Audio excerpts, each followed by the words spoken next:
বাংলাদেশের যমুনা ফিউচার পার্কের মালিক, যার কবর দেখেছি আমি, বাঁশের বেড়া দেওয়া, ভিতরে একটা পুরাতন তেনা পড়ে আছে। টাকা দিয়ে রোড বানাতে পারবে, টাকার বান্ডিল দিয়ে।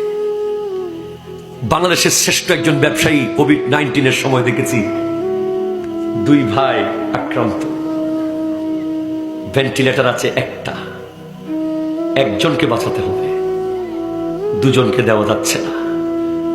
অথচ যিনি এক মাসে একটা মেডিকেল বানাইতে পারে, এক সপ্তাহে একটা বানাইতে পারে, চলে গেছে। কথা বলেন ঠিক কিনা? কথা বলেন।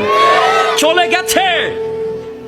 ওই পাকিস্তানের সৌরভ সাইকেলের মালিক মিস্টার সৌরভ, উনি বলছেন ডক্টরকে, doctor I would like to see my family, please invite them. Doctor বলছিস ওকে, দে আর কামিং। তারা আসতেছে আপনার পরিবার আপনাকে দেখতে, কিন্তু তারা বলে দিয়েছে আমরা তাকে দেখতে যেতে পারবো না।